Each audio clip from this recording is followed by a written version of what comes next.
Il y a un conseil de vie que j'ai lu ça et là, dont je vous parle souvent et que j'essaie d'appliquer dans ma vie au quotidien. Ce conseil, c'est qu'il y a un truc super stimulant qui existe. Et que ce truc super stimulant, c'est de faire régulièrement quelque chose pour la première fois.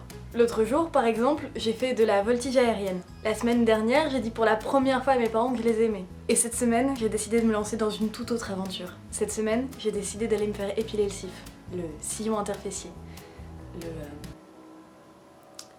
le cul, quoi. Cette semaine, je vais me faire épiler le cul. Cette décision est peu basée sur l'esthétisme parce que je me rase quasi quotidiennement tout ce qui est pubis et du yonf. Putain. Edith, j'espère que j'aurai jamais à retrouver un boulot dans un domaine traditionnel parce que Oh, ce serait coton. Je me rase donc, mais c'est pas une obligation. C'est juste que pour une raison que j'ignore, je me préfère sans mes poils. Bien sûr, c'est forcément lié à ce que je vois depuis que je suis petite à la télé. Des aisselles imberbes, des jambes sans poils, un pubis lisse. Pubis lisse. Je sais pas pourquoi ça me fait rire. Mais n'empêche que quand j'ai essayé de m'en foutre de mes poils et de les laisser pousser, bah je me suis moins bien aimée. Tout ça pour dire, je vous invite chaudement à réfléchir à votre rapport à vos poils. Ne laissez personne décider pour vous, ni dans un sens, ni dans un autre. Votre corps, vos choix. Point barre. Perso, à la base, j'étais contre l'épilation du cif. Pour moi, c'était n'importe quoi. J'y voyais une modification absurde, une nouvelle qu'on imposait encore aux femmes. Mais surtout, ça me faisait penser à quand j'avais un chien et qu'il fallait lui couper de temps en temps les poils du cul pour pas que sa merde elle se coince dedans. Donc ça me faisait marrer. N'ayant jamais eu ce genre de problème, je ne voyais pas l'intérêt. Mais j'ai fini par céder à la mode, comme pour les Nike requins ou les doudounes Columbia à une autre époque. Je suis faible face aux sirènes de la fashion police du cul. Voilà, c'était une parenthèse un peu sérieuse, revenons à notre sujet. À ce que j'ai cru comprendre, on peut pas juste aller se faire épiler le cif. Faut prendre rendez-vous pour le maillot entier. C'est en tout cas ce qu'on m'a dit, et par crainte de passer pour une fétichiste, bah j'ai pas tenté. De me faire juste faire le cul, si je puis dire.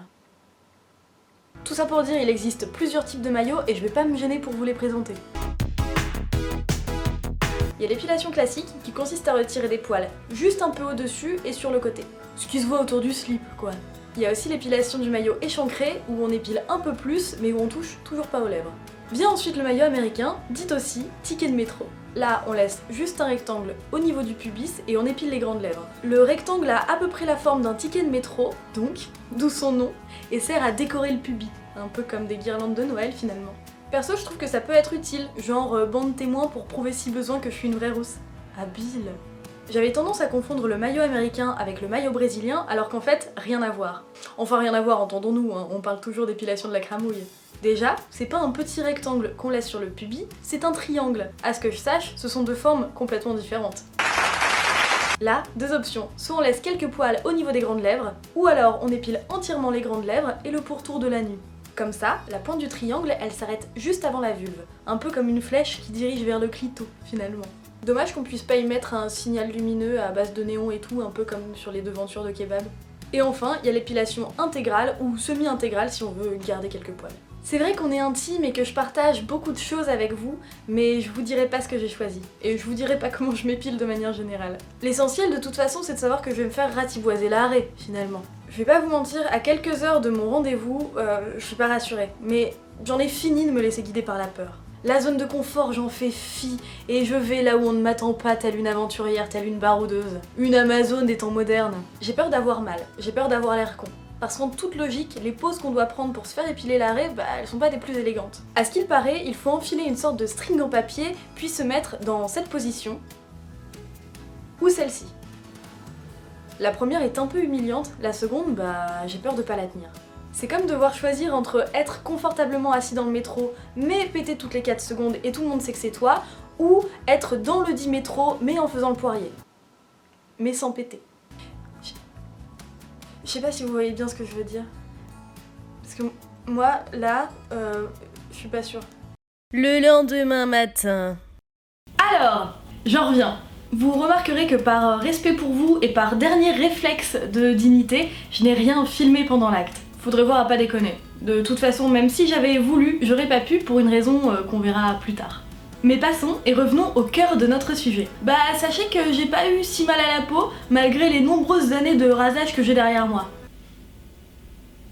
Franchement j'avais trop peur parce que plus tu t'épiles, plus le poil est fin, et plus tu te rases, et bah plus il reste pareil. Et à ce que je sache, arracher un petit brin d'herbe trop mignon, c'est moins douloureux pour la terre et moins compliqué que d'arracher un gros tronc d'arbre. C'est mathématique. Mais ouais, non, ça a été. En termes de douleur physique, tout est bon. En revanche, en termes de dignité, j'ai douillé sévère. Petit florilège des moments les plus gênants. Quand j'ai compris qu'il n'y aurait pas de string en papier. Quand l'esthéticienne m'a demandé si je venais me faire épiler pour une occasion particulière. Et que j'ai pensé à toutes les occasions particulières auxquelles elle pouvait faire référence. Quand je lui ai répondu que c'était pour ma chaîne YouTube. Quand j'ai dû expliquer mon modèle économique avec les jambes écartées en mode full frontal. Quand elle m'a expliqué la position que je devais prendre pour l'épilation du cif. Allongée à plat ventre, en tenant mes fesses bien écartées. Je vous passe les détails, mais entre mes toutes petites mains, très moites à cause du stress, mes fesses pour le moins fessues, le fait que je contractais les dites fesses parce que j'avais peur, et les milliers de squats que j'ai pu faire depuis 2015, c'était comme essayer de séparer deux poissons très très vifs qui se bagarrent, mais à main nue et avec les mains enduites de beurre. C'est sport. Bon, en tout cas, même si j'avais voulu filmer ma réaction en selfie au moment de me faire épiler le cif, bah je n'aurais pas pu. J'avais les mains prises. Quand l'esthéticienne m'a mis du talc dans les fesses après l'épilation et a procédé à ce mouvement pour le faire aller dans les entournures, j'avais l'impression d'être un moule à gâteau qu'on farine. De cette expérience, j'ai tiré des enseignements que je me permets de partager avec vous si l'envie vous prend d'aller vous faire épiler l'arrêt. Qui sait? Voici les doux et les don'ts de l'épilation du cul. Les doux et les don'ts de l'épilation du cul. Doux, pensez à prendre une douche le matin, par altruisme.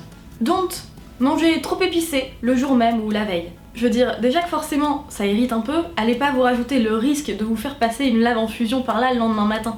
De base, l'alimentation c'est important parce que je dirais que certains aliments sont à proscrire, histoire de pas avoir à retenir quelques gaz pendant l'épilation. Devoir t'écarter les fesses tout en contractant le sphincter, c'est assez technique et c'est pas donné à tout le monde. D'où prendre une barre de céréales pour le chemin du retour, au cas où tu ferais un malaise. Bon, en vrai, y a pas besoin, mais ça réconforte, tandis que l'esthéticienne t'étale une énième bande de cire sur l'intimité, de dire qu'un petit plaisir sucré t'attend à la fin. Marche aussi avec les sandwichs au pâté. Donc, ne pas oser dire à l'esthéticienne s'il reste un peu de cire. Perso, j'avais 25 minutes de marche pour rentrer, et les faire avec l'impression d'avoir un reste de pomme d'amour dans le slip, c'est moyen confort. Bref, voilà mon expérience. En tant qu'être humain, je ne vois pas de différence. Je ne me sens pas plus glamour, plus mystérieuse, plus intrigante ou que sais-je. Je peux pas vous dire si je vais renouveler l'expérience parce que je sais pas encore à chaud, et puis en plus on s'en fout, hein, faut le dire. Par contre, l'avantage de l'épilation de l'arrêt, que ce soit au rasoir ou à la cire, bah c'est quand même qu'on dit adieu aux tortillons de PQ. Et ceux et celles qui suivaient mes vlogs l'année dernière savent à quel point ça me rend dingue les tortillons de PQ. Bon, et parce que c'est vous et qu'on est entre nous, voilà, je tenais à vous dire que j'ai une idée de business. Ça s'appellerait le Ciflard. Un lieu où on pourrait se faire épiler le cif et déguster des planches de charcuterie dans une ambiance cosy, pour un apéritif en famille ou entre amis. J'espère vous y voir nombreux. Allez, à la semaine prochaine pour une nouvelle vidéo. Bisous!